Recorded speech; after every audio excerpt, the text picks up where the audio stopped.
പോരാം, കയറി ചെല്ലാൻ പോലും ഇടവില്ല. അഡ്രസ്സ് എന്ന് പറയുന്ന സാധനമില്ല. പണ്ട് പോയതാ. ഇപ്പോൾ എൻ്റെ പിൻകോഡ് ഏതാ? 2 കൊല്ലം 3 കൊല്ലം കൂടുമ്പോൾ മാറിക്കൊണ്ടിരിക്കുക. അഡ്രസ്സ് എവിടെയാ? എൻ്റെ ബന്ധുക്കൾ എവിടെയാ? എവിടെയൊക്കെ പോകാൻ നേരം?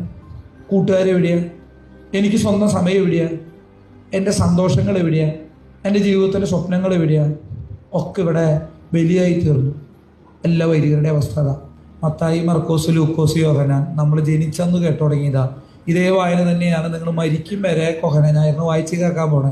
അപ്പോൾ നമ്മുടെ ആൾക്കാർ വിചാരിച്ചേക്കണത് ഇപ്പോൾ ആദ്യത്തെ അച്ഛൻ വന്നു, രണ്ടാമത്തെ അച്ഛൻ വന്നു, മൂന്നാമത്തെ അച്ഛൻ വന്നു, 5 വികാരിച്ചന്മാർ മാറുമ്പോഴേക്കും കേൾക്കാനുള്ളതൊക്കെ കേട്ടു. അപ്പോൾ നമ്മുടെ ആൾക്കാർ വിചാരിച്ചേക്കണേ ആ പാവങ്ങൾ എന്തെങ്കിലുമൊക്കെ പറഞ്ഞോട്ടെ, നമ്മളതൊക്കെ കഴിയുമ്പോഴേക്കും തപ്പിയും പെറുക്കിയും തട്ടിയും മുട്ടിയും ഒക്കെ എത്തും.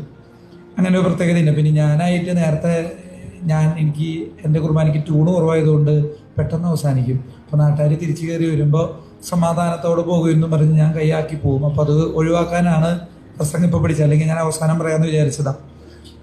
അപ്പോൾ അതൊക്കെയാണ് നമ്മുടെ